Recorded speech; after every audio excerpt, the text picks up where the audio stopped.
The kid reached for the apple. He got a fist to the face. No name on any birth record that mattered. No coat to keep the Texas cold from biting through to his bones. No one in this God-forsaken town who'd shed a tear if he never drew another breath. But when the rancher stepped between him and the drunk's steel-toed boot, everything was about to change for both of them. What happened next would test every belief about family, blood, and what it truly means to be a father. This is the story of an 8-year-old boy who thought love was just another word for pain, until he met a man who'd lost everything and found his purpose in saving someone else's son. The boy didn't cry. Not when the man's knuckles split his lip the first time.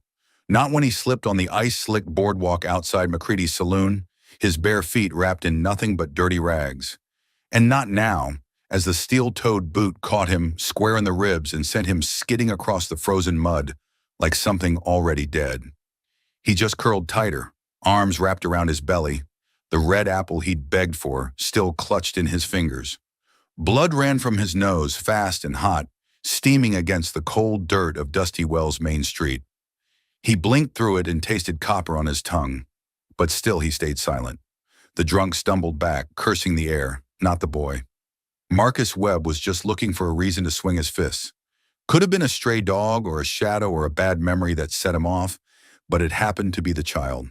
Small, bony, maybe 8 years old with no coat and feet that hadn't known proper shoes in months. "That'll teach you, you little rat," Webb muttered, his voice slurring into the cold February wind. "Beg somewhere else."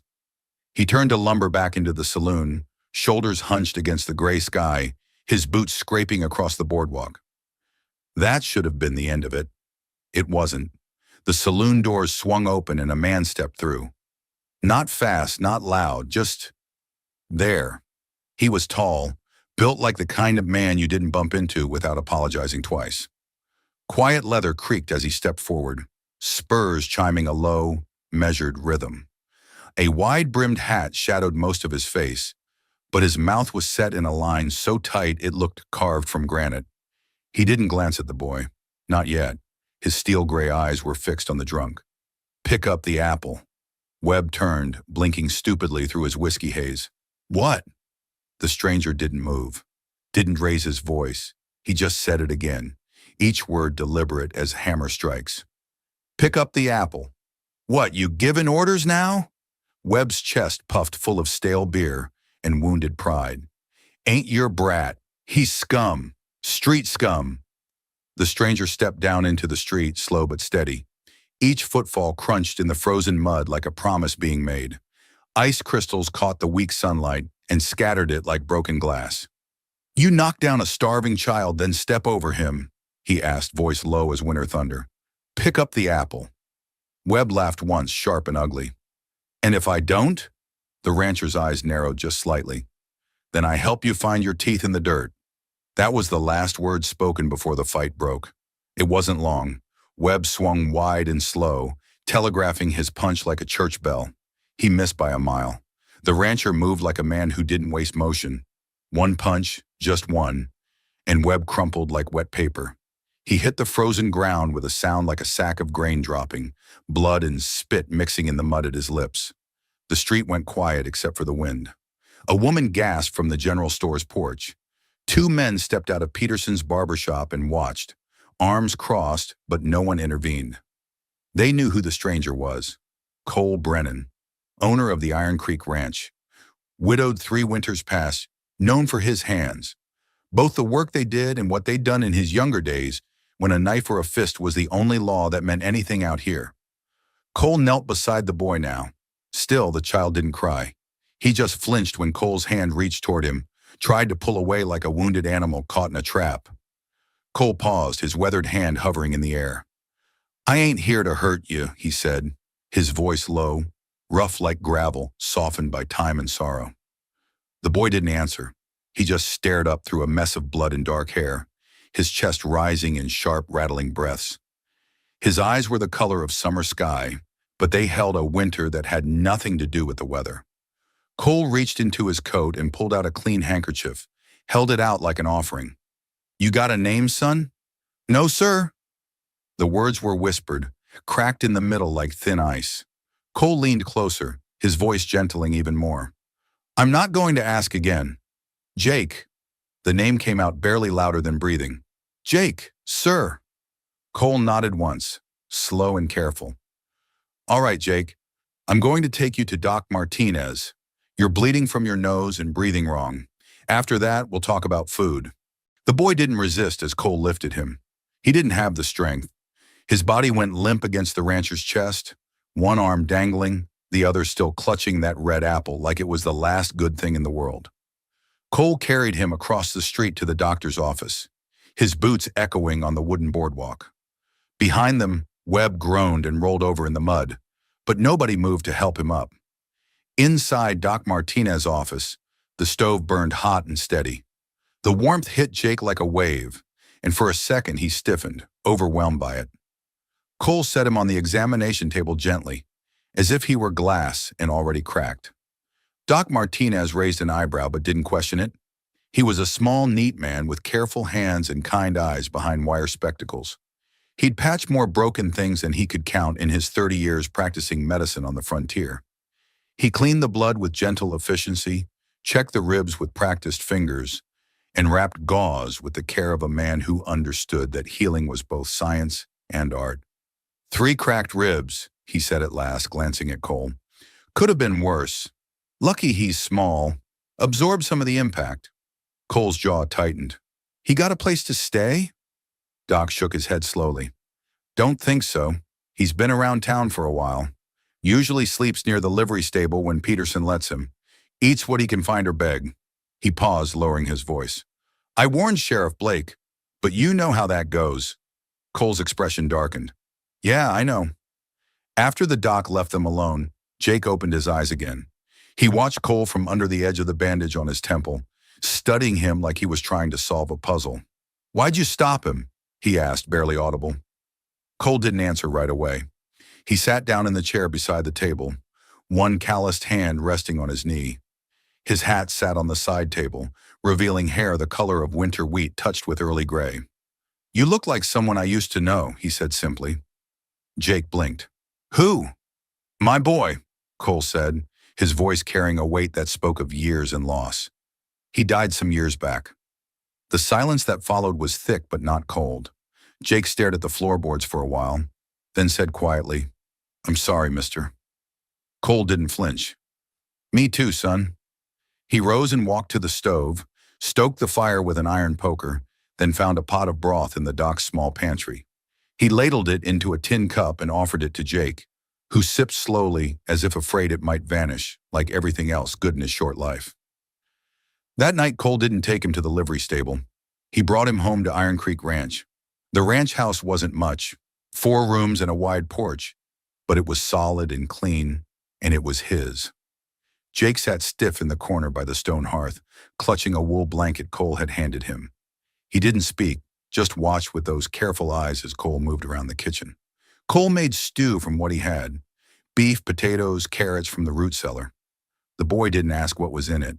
He ate slowly at first, then faster, his hands shaking by the time he reached the bottom of the bowl.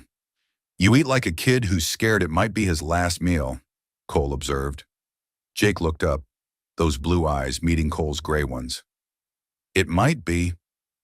Cole leaned forward, resting his elbows on the rough wooden table. Not here, son. Not anymore. Outside, the Texas wind howled low across the land, carrying the scent of sage and distant snow. Ice formed patterns on the windows like frozen lace, but inside the fire burned steady and warm. For the first time in maybe years, the boy let the blanket fall from his shoulders.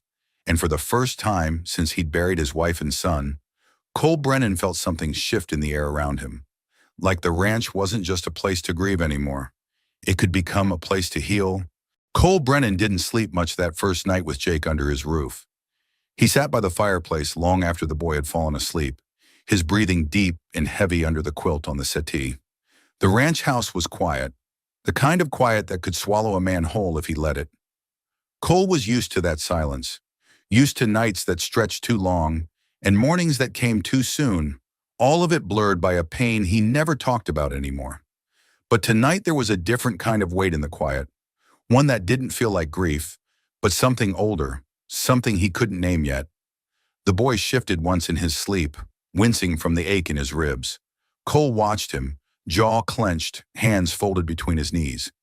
He'd buried a son once, and though Jake was no blood of his, that ache in his chest, the one he thought had died with little Michael, had stirred again the second he saw the child lying in the street, covered in mud and shame.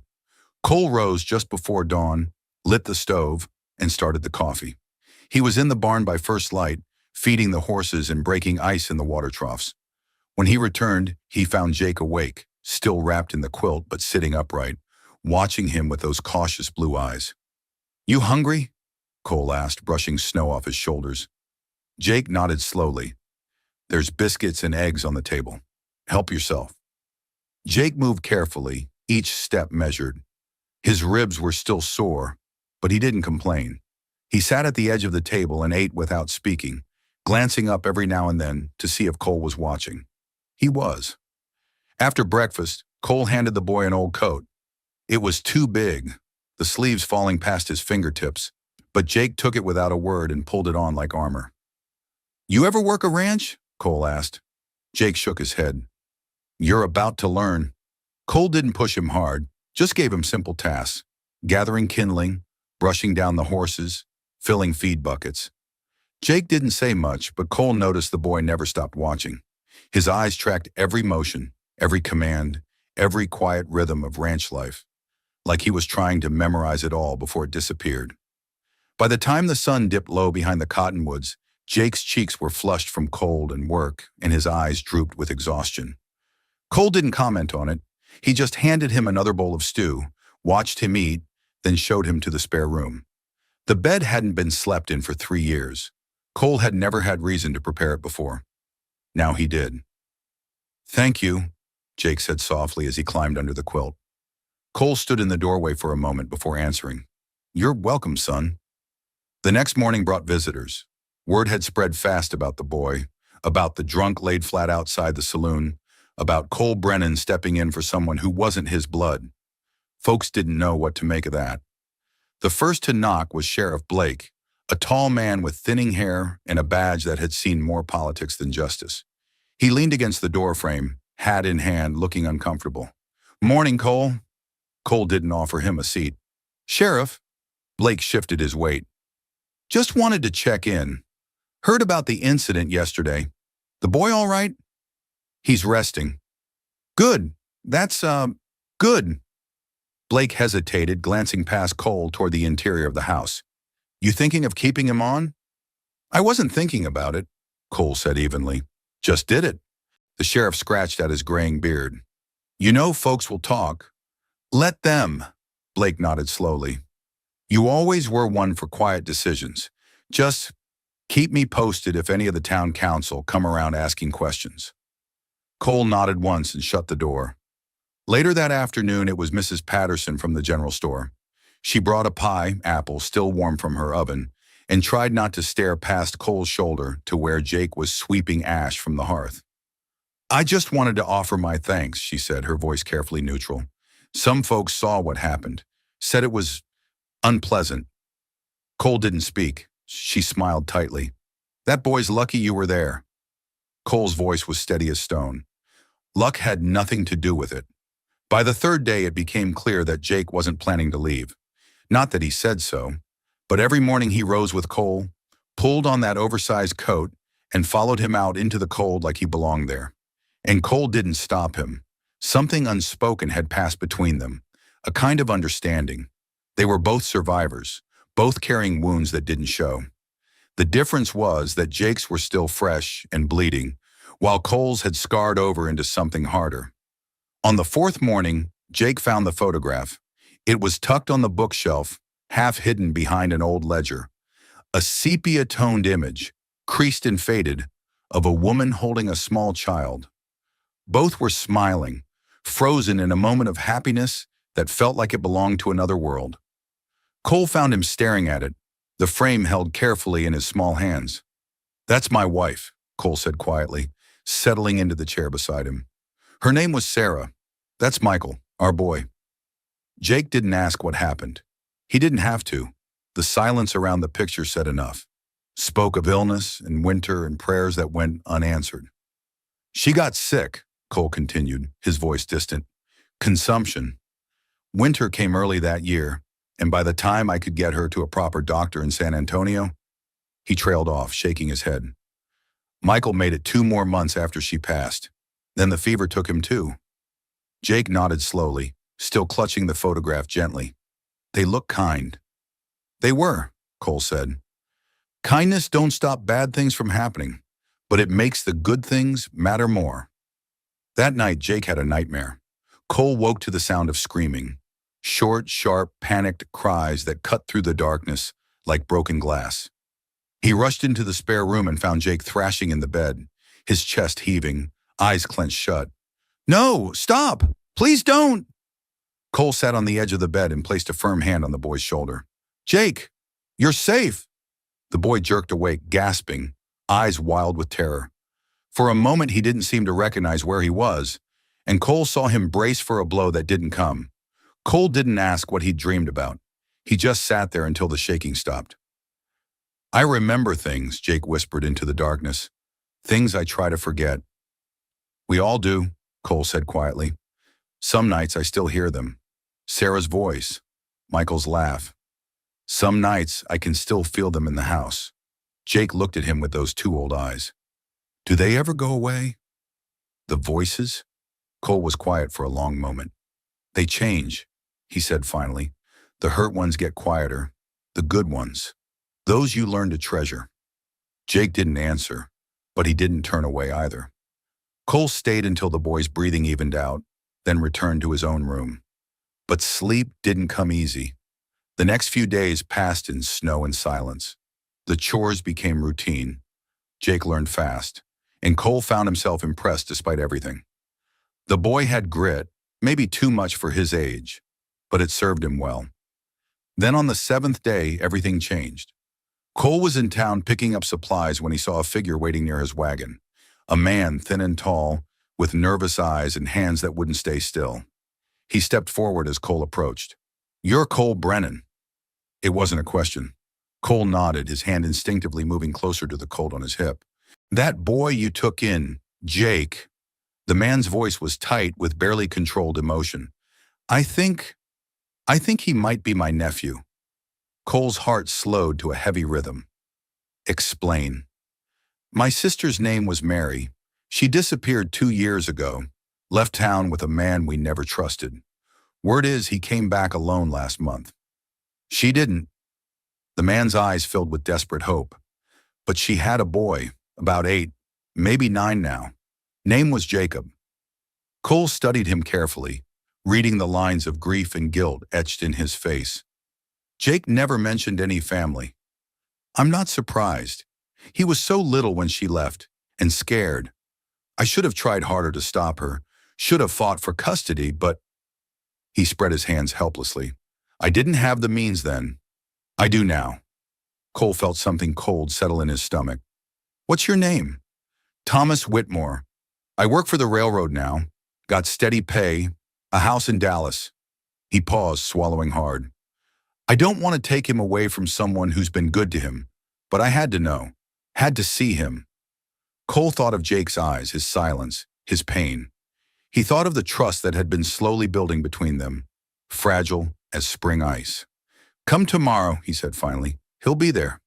As Thomas Whitmore walked away, Cole felt something coil tight in his chest, uncertainty mixed with a protectiveness he hadn't felt in years. That night, Jake sat by the fire whittling a piece of wood with Cole's old knife. Cole watched him work, noting the careful precision of his small hands. There's someone who might know you, Cole said slowly. A man who says he's your uncle. Jake's hands stilled on the wood.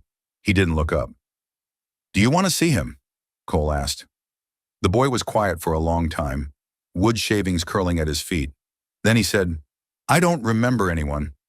Not really, just bad things. You don't have to go with him, Cole said carefully. But if he is family. Jake turned then, those blue eyes meeting Cole's gray ones. I thought you were. Cole's breath caught in his throat. The words hit him like a physical blow. opening something in his chest that he'd thought was sealed forever. "I am," he said quietly, and meant it with every fiber of his being. But tomorrow would bring answers neither of them were ready for, and choices that couldn't be taken back.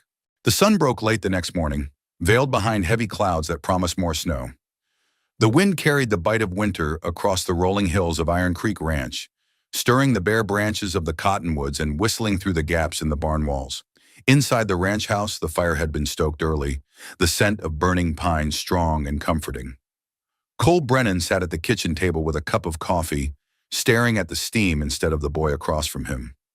Jake was silent, eyes fixed on a small knot in the tabletop, fingers twitching with nerves he wouldn't speak aloud. The weight of last night's conversation still hung heavy between them. That someone out there was claiming to be family, a stranger carrying pieces of a past Jake was trying to forget. Cole finally broke the silence.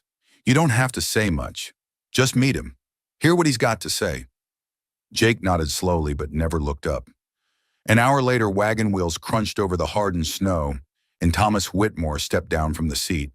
He was bundled in a heavy coat, his breath clouding in the cold air. His boots made careful sounds on the frozen ground as he approached the porch. Cole met him at the door, noting the way the man's hands shook slightly as he removed his hat. Nerves, or something deeper. "Mr. Brennan," Thomas said formally, "thank you for agreeing to this." Inside, they sat across from each other at the table. Thomas on one side, Jake on the other, with Cole positioned between them like a shield. Thomas kept his hands folded in his lap, speaking gently, like a man afraid the slightest wrong word might shatter something beyond repair. "You look like her," Thomas said finally, his voice barely above a whisper. "Mary. She was stubborn, quick to laugh, quicker to fight when someone she loved was threatened." Jake blinked but said nothing. "She loved you, you know," Thomas continued, pain evident in every word. "Whatever else happened, whatever choices she made, she loved you more than life itself. I think she thought running would keep you safe." A long pause followed, filled only by the ticking of the wall clock and the distant lowing of cattle in the pasture. Jake's voice came low and careful. "Where is she now?" Thomas didn't answer right away. His chin trembled slightly, and when he spoke, his voice was thick with unshed tears. "I don't know, son. When I heard about you being here, I hoped she'd be with you. But when I heard about the man who hurt you, and that Mary wasn't," his voice broke.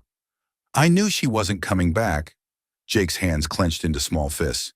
"He said she left me, said she was tired of taking care of me, that I was too much trouble."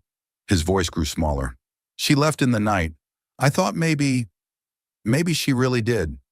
Thomas shook his head fiercely. "She never would have left you willingly. Never. That man lied to you, boy. He lied to all of us." Jake finally looked up, his eyes glassy with tears he refused to shed. "Are you lying now?"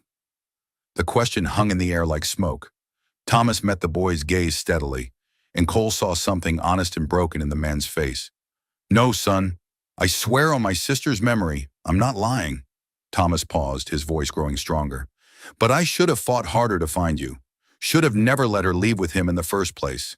That's on me, and I'll carry that guilt till the day I die." Cole stood quietly. "You want a minute alone?"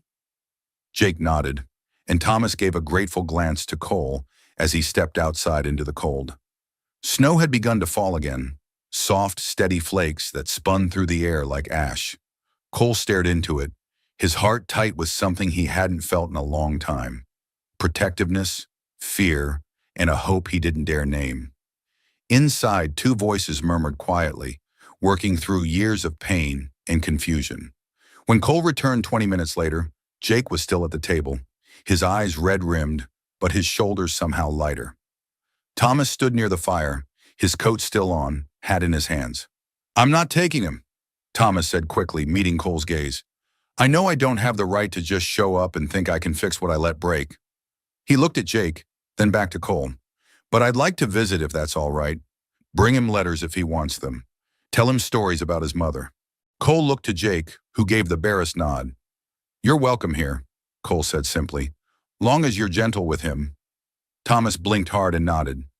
"Thank you, both of you." He left not long after, snow following his wagon like a veil. When he disappeared over the ridge, Jake let out a long, thin breath and turned back toward the house. "You all right?" Cole asked. "I think so," Jake said, then softer. "I don't remember her face anymore." Cole's chest ached. "That's all right, son." "But I want to," Jake continued, his voice growing stronger. "I want to remember the good things." Cole smiled slightly. "That's all right, too." The days returned to their rhythm after that. Chores, meals, quiet evenings by the fire. But something had changed in Jake. He asked more questions, started drawing pictures on scraps of paper Cole found for him. One night, he showed Cole a sketch of a woman with long hair and kind eyes. "I think this is what she looked like," he said uncertainly. Cole studied the drawing, the careful lines, the gentle smile. "She'd be proud of you, Jake." The boy didn't answer, but his smile said enough. But peace in Cole Brennan's world never lasted long.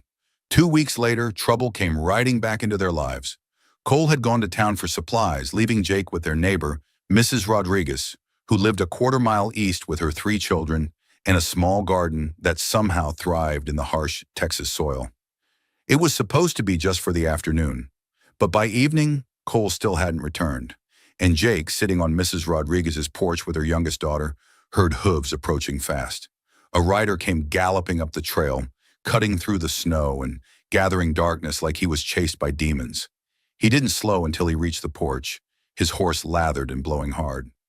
"Where's Cole Brennan?" the man barked, not bothering to dismount.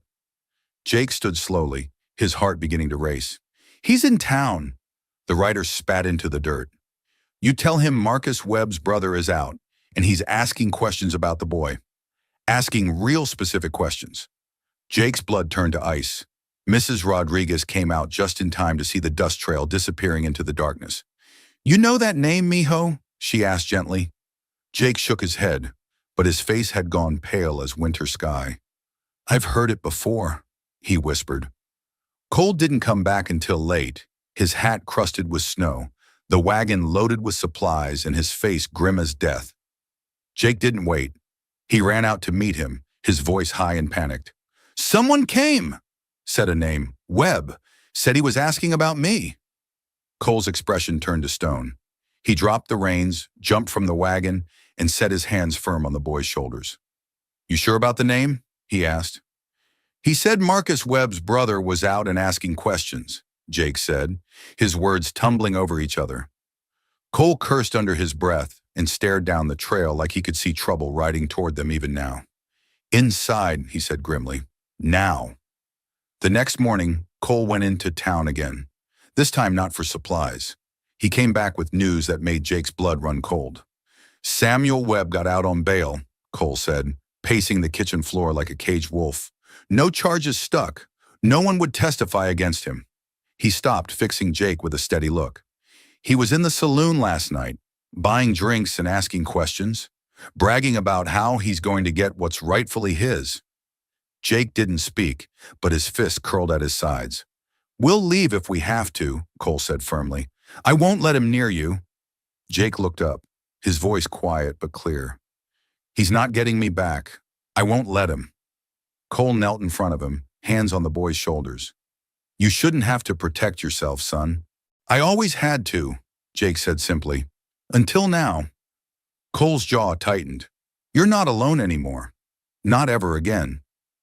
That night, Cole didn't sleep. He sat on the porch with his rifle across his lap, the cold biting at his skin, breath clouding in the air. Every sound made his eyes flick toward the tree line. The hoot of an owl, the creak of settling wood, the distant howl of coyotes. Inside, Jake slept fitfully, but he slept. For the first time in longer than he could remember, someone else was standing watch. But out there in the darkness, something was moving, biding its time, waiting for the right moment to strike. The next storm was closer than they thought. The snow came hard that night, hammering the roof like fists full of ice and fury. Wind shrieked down the chimney, rattling shutters and howling through every crack in the walls like a chorus of hungry wolves. But Cole Brennan didn't move from his position on the porch. The rifle lay across his lap, cold metal against his palms, and his boots were planted on the wooden boards like they'd grown roots. Every snap of a branch made his eyes dart toward the tree line. Every shifting shadow made his breath pause in his throat. But nothing came. Not that night. Morning broke slow and gray, the wind finally calming to leave a thick hush blanketing the land. Too quiet, like the air itself was holding its breath, waiting to be disturbed. Cole stepped inside, brushing snow from his coat, finding Jake still asleep on the cot near the hearth. The boy was curled into the blankets like he was trying to hold on to peace, his face relaxed in a way it never was during waking hours. Cole didn't wake him. He just fed the fire, washed his hands in the basin, and poured coffee that had gone stone cold hours ago. He was bone tired, but it wasn't the kind of tired that sleep could fix. It was the kind that lived deep in a man's soul, in his memory, the kind that came from waiting for the world to come swinging. Jake stirred just before true daylight reached the windows. He sat up slowly, rubbing sleep from his eyes and glancing around, checking instinctively that the world hadn't shifted while he rested. When his eyes landed on Cole by the fire, something in his small shoulders softened. The boy didn't say anything, just nodded, a quiet acknowledgement, a wordless thanks. Cole reached for the plate on the table where he'd set aside biscuits and salt pork. "Eat," he said, not harsh, not soft, just firm as bedrock. "We've got work to do." Jake ate in silence, chewing slowly, his eyes darting toward the door every few seconds. "Do you think they'll come today?" he finally asked. Cole didn't lie to him. "Could be." "Then what?" Cole stood, stretched his back with a quiet grunt, and turned to face the boy. "Then we handle it." Jake looked down at his plate. "You mean fight?" Cole nodded once. "If they give us no choice." The words sat heavy between them, but they were honest words, and Jake had learned to value honesty above comfort.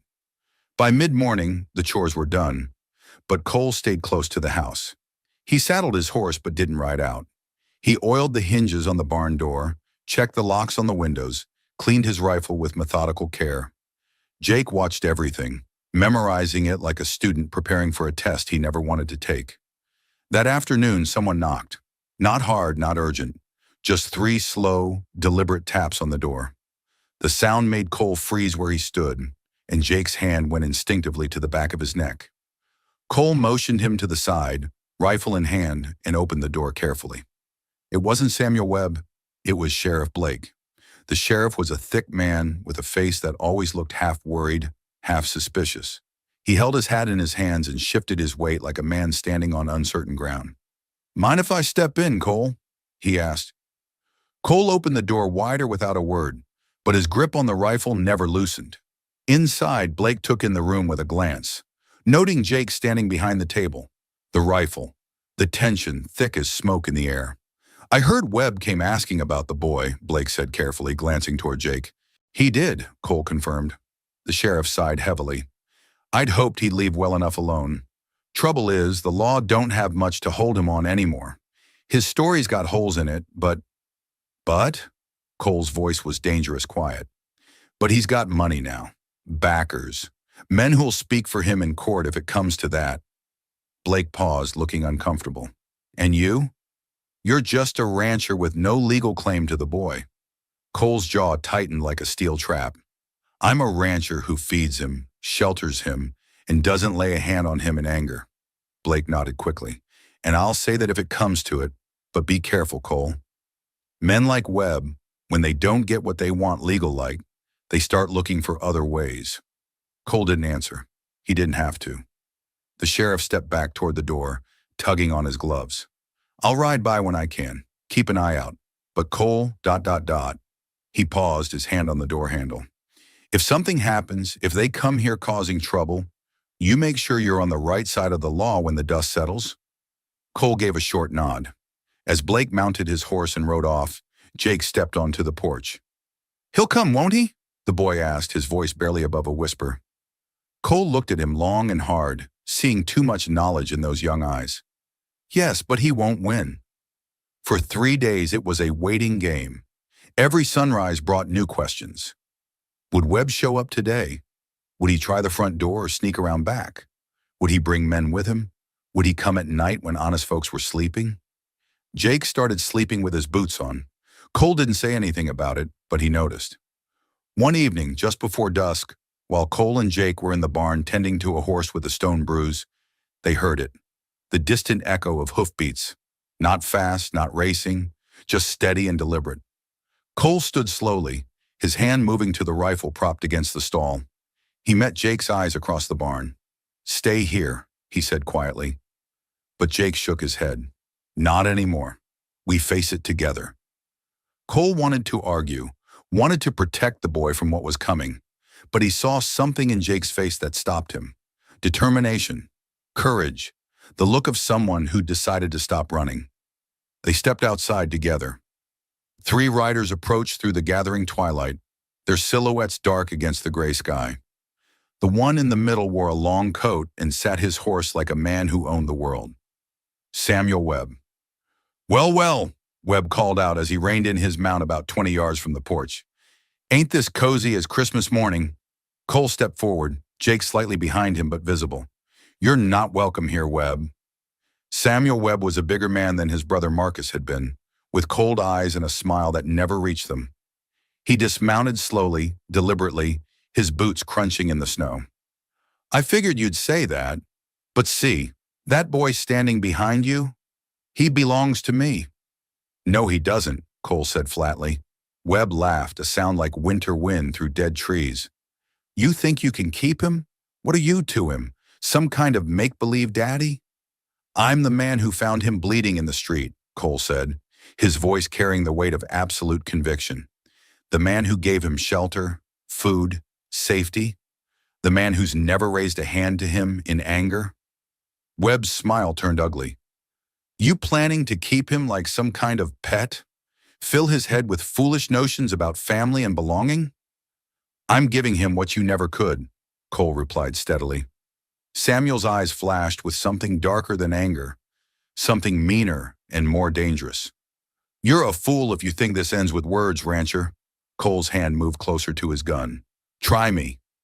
Behind him, Jake stepped forward, and Cole heard the distinctive sound of a rifle being cocked. He glanced back to see the boy holding Cole's spare Winchester, not aiming it, but ready. Webb's gaze shifted to Jake, and his expression twisted with something that might have been rage or twisted affection. "Look at that. Boy's all grown up now, holding a gun on his betters. That what you teach him, Brennan?" "I teach him not to cower before bullies," Cole said evenly. Webb spat into the snow. "You'll regret this, old man. Both of you will." "Maybe," Cole replied, "but I won't regret saving him from you." Webb climbed back onto his horse, glancing at the 2 men who'd ridden with him. They looked uncomfortable, like hired guns who'd rather be anywhere else. "This ain't over," Webb said, his voice carrying across the cold air like a promise of violence. "No," Cole agreed quietly, "but it will be soon." Webb wheeled his horse around and rode off with his companions, but Cole knew it wasn't finished. Men like Samuel Webb didn't make threats they didn't intend to keep. That night, Cole and Jake fortified the house as best they could. They moved furniture against the windows, loaded every gun in the house, and made sure they had clear sight lines to all the approaches. As they worked, Jake looked up from cleaning cartridges. "If he comes back with more men, and I get a clear shot." He paused, swallowing hard. "Do I take it?" Cole stopped what he was doing and looked at the boy. Really looked at him. Jake wasn't the same terrified child he'd found in the street weeks ago. He was still young, still small, but there was steel in him now. "Only if it's him or us," Cole said finally. "Only if there's no other choice." Jake nodded solemnly. "There won't be. Men like him don't give you choices." Cole couldn't argue with that wisdom. Later that night, Cole knelt beside his bed and whispered a prayer he hadn't said in years. For strength, for protection, for the wisdom to do what needed doing when the time came. In the main room, Jake sat by the fire with a piece of wood in his hands, whittling carefully. His lips moved silently, and Cole realized the boy was praying too, in his own way. The storm outside roared louder, but inside they waited with the patience of men who'd learned that some fights couldn't be avoided, only survived. The wind picked up just past midnight, sharp and bitter as it scraped against the window panes of the ranch house. But it wasn't the wind that woke Cole Brennan from his restless doze. It was the silence beneath it, the unnatural pause in the storm's rhythm, like something had stepped between the gusts and held its breath. He rolled from his chair by the window without a sound, rifle in hand. His joints protested, but he moved like a man 30 years younger, driven by instinct, honed from years when survival meant staying one step ahead of death. In the main room, Jake was already awake, eyes wide and alert in the firelight. The boy didn't speak, just pointed toward the back wall where shadows moved wrong. Shadows didn't shift like that without company. Cole nodded once and motioned toward the root cellar they'd prepared. Jake didn't argue. They'd discuss this. If shooting started, the boy would take cover in the storm cellar behind the kitchen until it was over. Cole counted to 10, then 20, his finger resting lightly on the trigger. No knock came this time, just the sharp crack of a board splitting near the back of the house. Then another sound, softer, like breath against glass. He turned just as the back window exploded inward in a shower of glass and splintered wood. A boot followed, then another. A man tumbled through, face hidden beneath a thick scarf, shotgun gleaming in his hands. Cole didn't hesitate. He fired. The shot echoed through the cabin like thunder. The intruder screamed and dropped his weapon, clutching his leg as blood soaked through his pants and onto the wooden floor. But before Cole could work the bolt for another shot, a second figure appeared at the broken window. Larger, faster, meaner looking. They collided in a tangle of limbs and curses. Fists slammed into Cole's ribs, sharp and punishing. He grunted but stayed upright, grabbing the man by his coat and slamming him against the stone fireplace. Mortar dust rained down on them as they struggled. "Go get the boy," someone shouted from outside. Cole's blood ran cold. There were more of them. How many he couldn't tell. But the sound of boots crunching through snow told him this wasn't just Samuel Webb and a couple of hired guns. This was a coordinated attack. Down in the root cellar, Jake crouched behind a barrel of preserved vegetables, hands wrapped around the old Colt revolver Cole had given him days ago. He could hear the chaos above, shouts, crashes, the terrible sound of furniture being overturned. His breathing came fast and shallow, but his hands were steady. Just like Cole had taught him, you don't pull that trigger unless you're sure, son. But when you're sure, you don't hesitate. Upstairs, Cole had managed to wrestle the second intruder to the floor, but by then the front door had exploded inward off its hinges. Two more men stormed inside, filling the small house with their bulk and violence. Cole backed against the fireplace, rifle raised, breathing hard. "Don't," he warned. The first man hesitated, but the second wasn't so wise. He rushed forward, knife gleaming in the firelight. Cole fired. The bullet took the man's center mass, and he dropped like a stone, his knife skittering across the floor. The room filled with gun smoke and the acrid smell of violence. The surviving intruder didn't fight. He turned and ran, dragging his wounded companion toward the broken door. But Cole's relief was short-lived. "Enough!" The voice froze everything. Cold, calm, filled with the kind of authority that came from men who'd never been told no. Samuel Webb stepped through the doorway like he owned the place. No scarf covering his face, no attempt at stealth, just a revolver in one hand and eyes empty as grave dirt. "I told you this wouldn't end clean, Brennan." Cole didn't lower his rifle, though his hands were shaking slightly from exertion and adrenaline. "You sent 4 men to kill a child."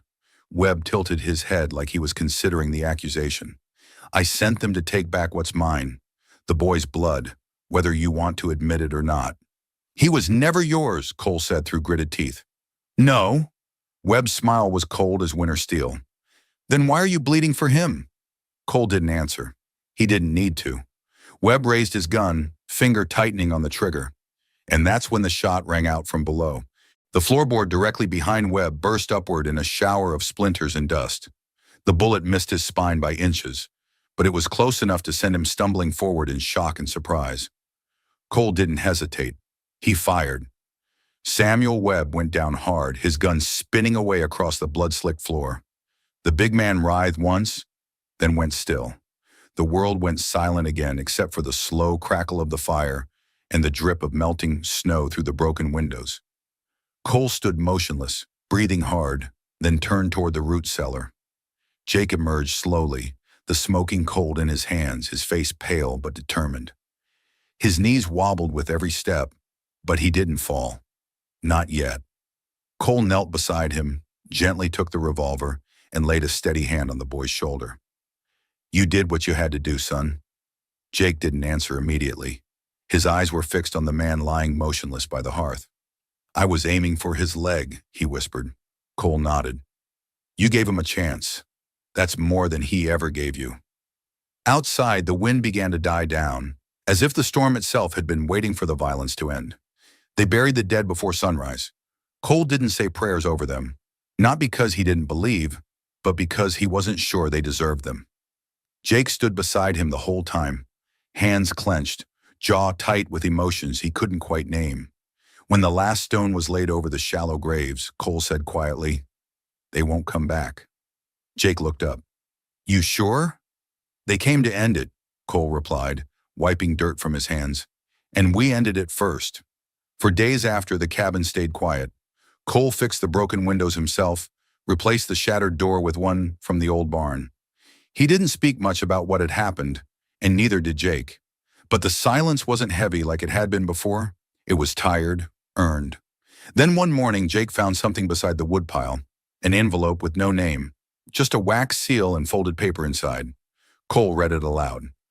"To Cole Brennan and the boy whose courage lit a fire that too many let die.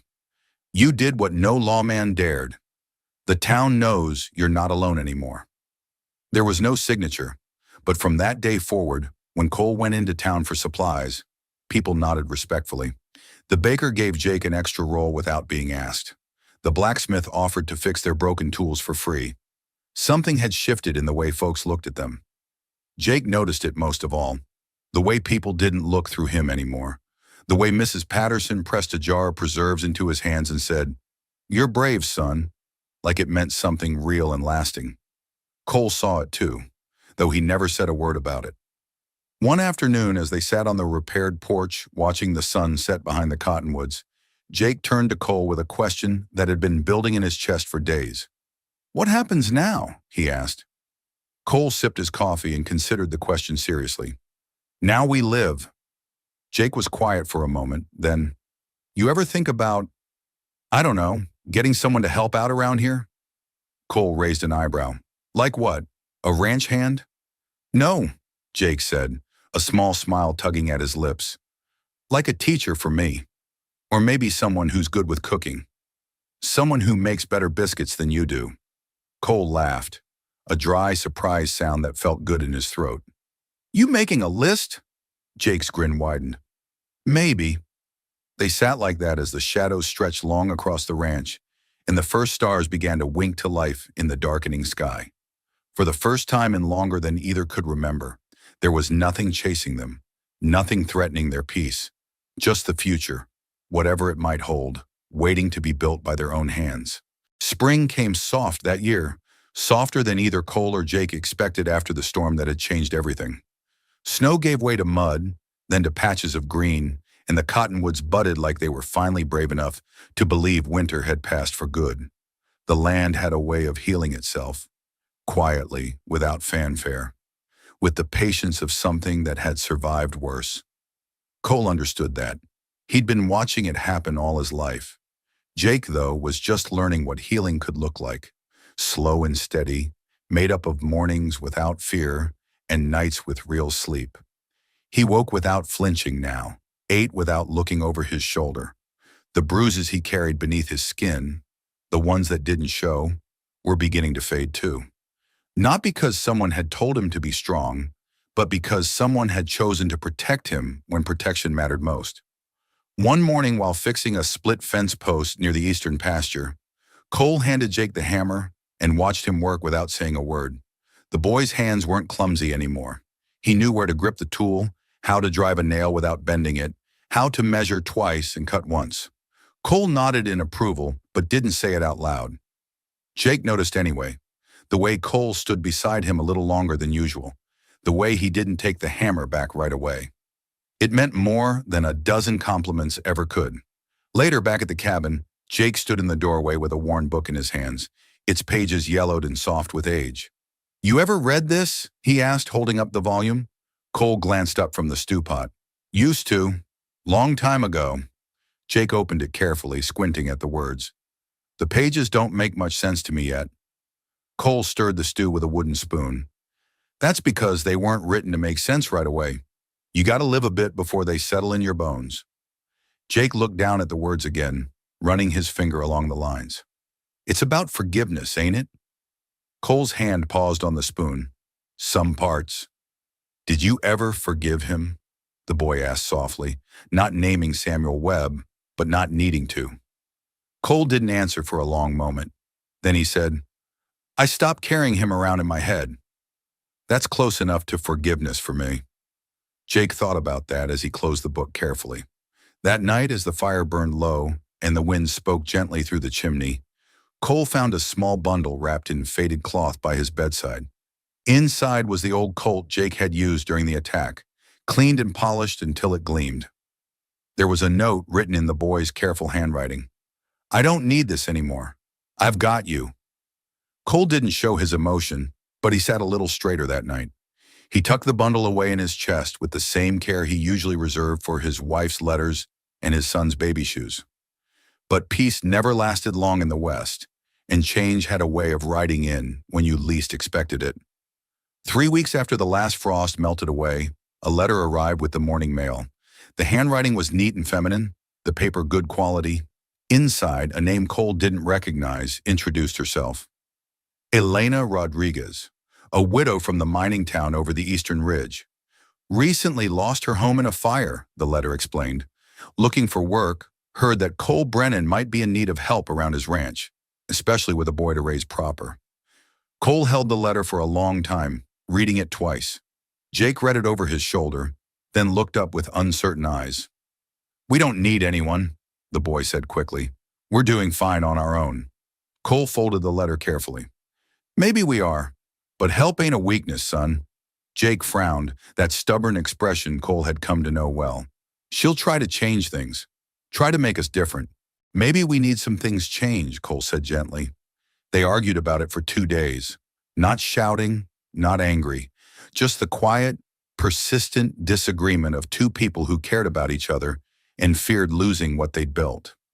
Jake didn't want another adult looking over his shoulder, asking questions, making decisions about his life. He'd had too many of those before, and none of them had ended well. Cole understood that fear, but he also knew the road ahead was long and sometimes lonely. The boy needed more than just safety and 3 meals a day. He needed teaching, guidance, the kind of gentle care that Cole, for all his patience and love, couldn't always provide. So one morning, without telling Jake, Cole saddled his horse and rode east toward the mining country. The ride took most of the day, through rolling hills covered in spring grass and wildflowers. He found Elena Rodriguez living in a small room behind the town church, helping the preacher's wife with the laundry and mending torn clothing in exchange for food and shelter. She was younger than he'd expected, maybe 35, with dark hair streaked with premature silver and eyes that had seen too much but still held kindness. When she spoke, her voice carried the faint accent of someone who'd grown up speaking Spanish before English. I'm not looking to be rescued, Mr. Brennan, she told him directly when he explained why he'd come. I can take care of myself just fine. Good, Cole replied. I'm not looking to do the rescuing. I'm offering honest work for honest pay. She asked questions about the ranch, about Jake, about what kind of work he expected her to do. Cole answered each one plainly, not trying to sell her a dream or paint their life as easier than it was. Elena agreed to come, not because she was desperate, though times were hard, but because she recognized something in Cole's quiet steadiness that matched the ache in her own chest. They were both people who'd lost what mattered most and were trying to build something new from the pieces. When they returned to Iron Creek Ranch the next day, Jake was splitting kindling behind the house. He nearly dropped the axe when he saw the wagon approaching with a passenger. Elena Rodriguez stepped down from the wagon seat, her few belongings in a single carpet bag. She was taller than Jake had expected, with work-roughened hands and clothes that were clean but well-worn. Jake stared, then looked at Cole with betrayal written clear across his face. You didn't even ask me. No, Cole admitted, but I did it for both of us. Jake didn't speak to either of them that first night. Elena didn't try to win him over with false cheer or forced conversation. She just quietly cleaned the kitchen, mended a torn curtain, and made a stew that even Cole had to admit tasted better than anything he'd managed. She set her few things in the spare room, the one Cole had cleaned out and prepared, and hung a small wooden cross over the door without explaining why. Over the next week, life settled awkwardly into its new rhythm. Elena didn't coddle or hover. She gave Jake chores when they needed doing, but didn't watch over him like he was made of glass. She read aloud in the evenings, not to him specifically, but to herself, letting the words drift through the cabin like smoke. And Jake, against his own stubborn will, began to listen. One afternoon, while Elena was mending a saddle strap on the porch, she said without looking up, "You remind me of my nephew back in New Mexico." Jake didn't answer, but his hands stilled on the rope he was coiling.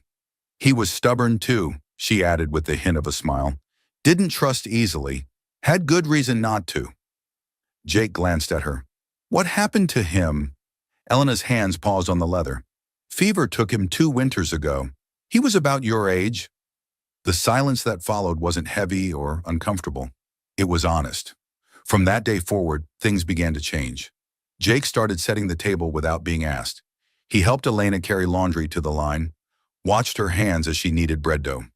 One morning, he asked if she'd show him how to write his letters better. She smiled but didn't make a big show of it. "Get the slate," she said simply. Cole watched it all quietly. How a wounded boy and a weathered woman began to fill the empty spaces in each other's lives.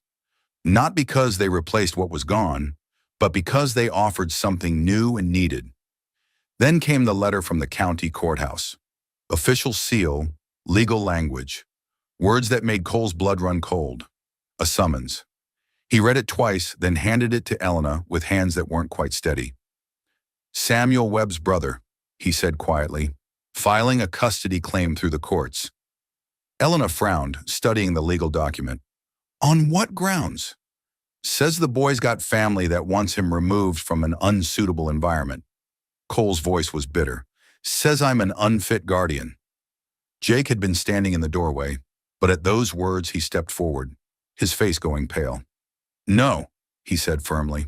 "They can't do that." Cole folded the letter carefully. "They're going to try." That night, Elena sat with Jake while Cole rode to town to speak with Sheriff Blake and anyone else who might have advice about fighting a legal battle. She let the boy talk, let him rage and worry and argue against the unfairness of it all. When he finally ran out of words, she brushed his dark hair back from his forehead and said softly, "Sometimes the world tries to tear apart what God is mending, mijo.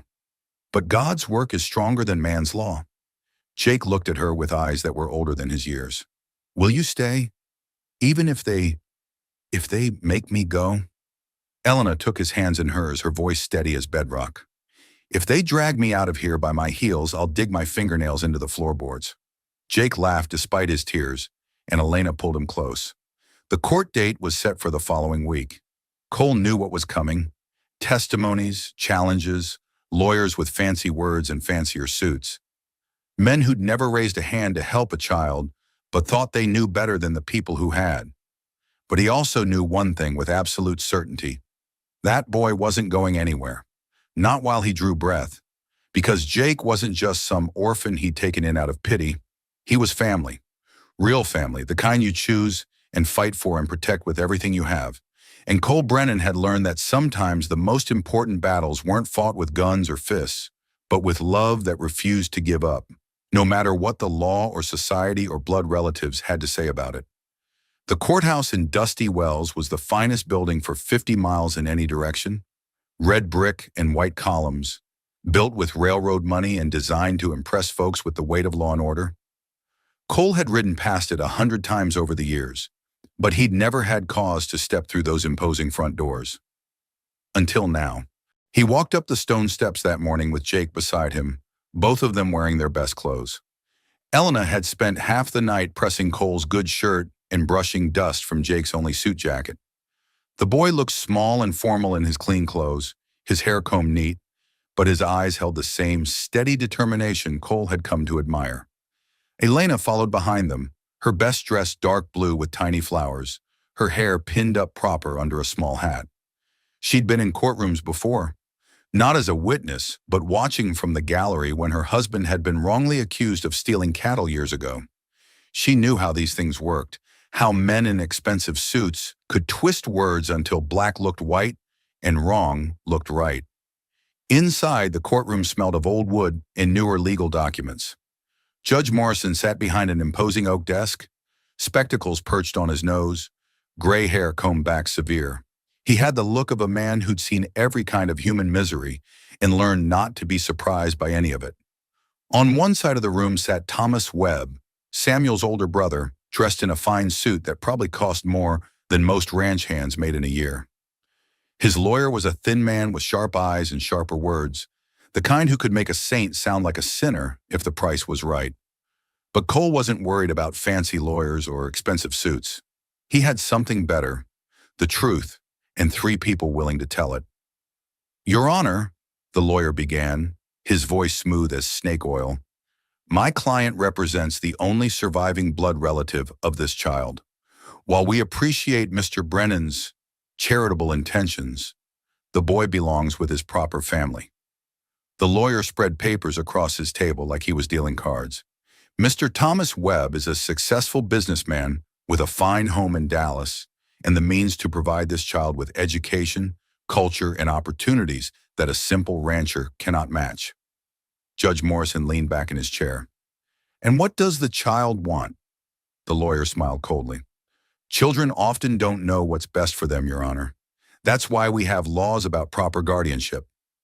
Cole stood up slowly. He wasn't a man of fancy speeches, but he knew how to speak the truth plain and simple. "Your Honor, I didn't take Jake in because I was looking for charity work. I took him in because he was dying in the street and nobody else cared enough to stop it." His voice was steady, carrying the weight of conviction.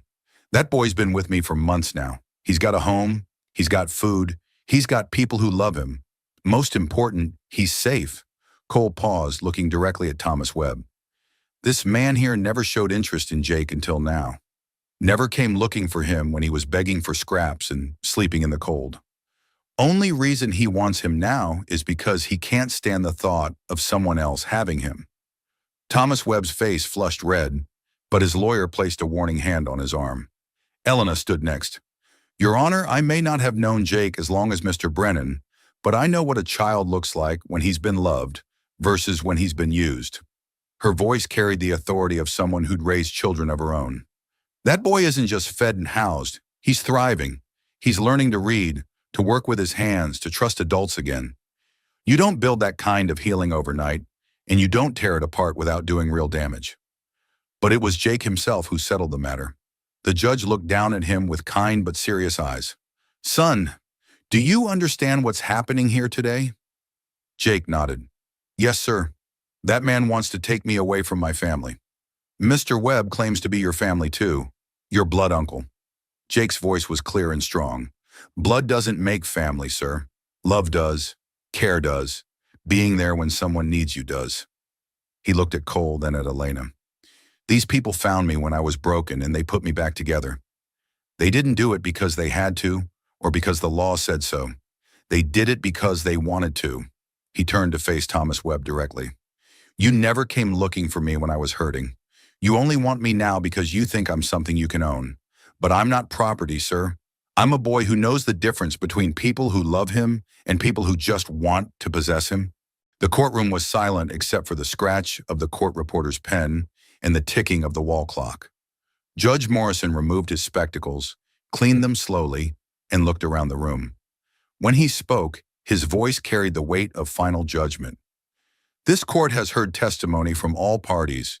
We've considered the law, the circumstances, and most importantly, the welfare of the child." He replaced his spectacles and looked directly at Jake. "Son, the law gives considerable weight to blood relationships, but it gives even more weight to the best interests of the child involved." Jake held his breath. "Mr. Thomas Webb, while your intentions may be sincere, you've presented no evidence that this child is suffering harm in his current situation. Quite the contrary, the evidence suggests he's flourishing under Mr. Brennan's care." The judge's gavel came down with a sound like thunder. "This court awards permanent legal guardianship to Cole Brennan.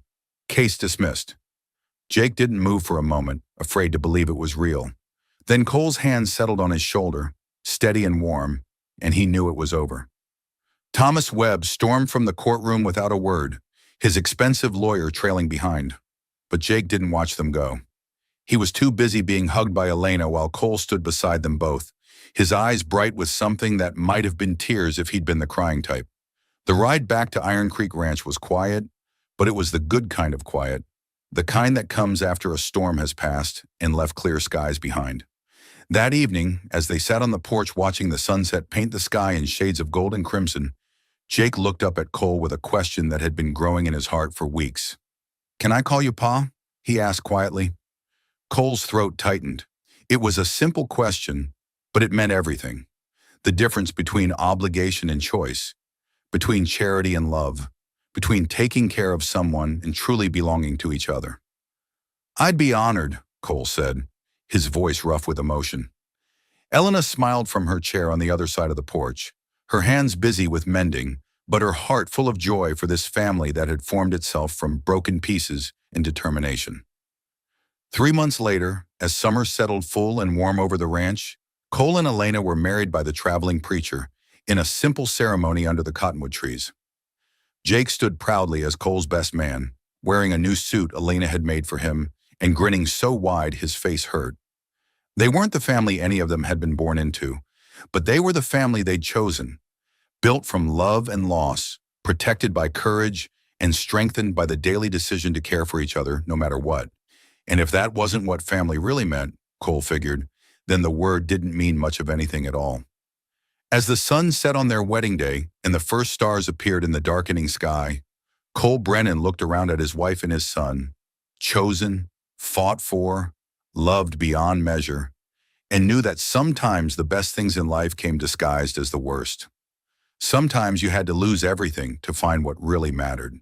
And sometimes, if you were very lucky and very brave, you got a second chance to build something beautiful from the ashes of what was lost. Years passed on Iron Creek Ranch. Jake grew tall and strong, learned to read and write proper, and never forgot the lesson that family isn't about blood.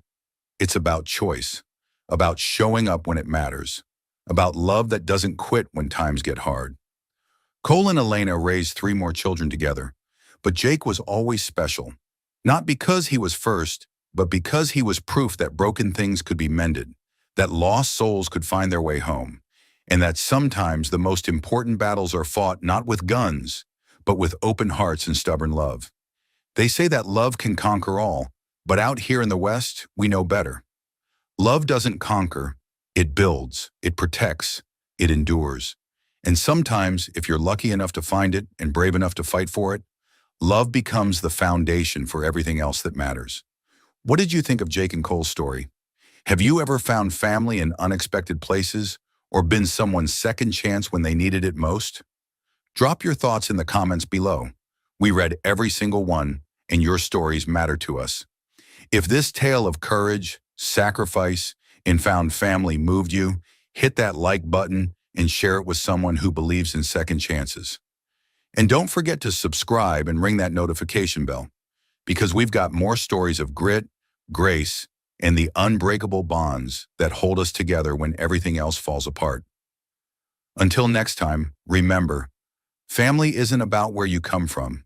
It's about who's willing to walk through the fire with you when the whole world's burning down. This is Wild West Stories. Thanks for riding with us.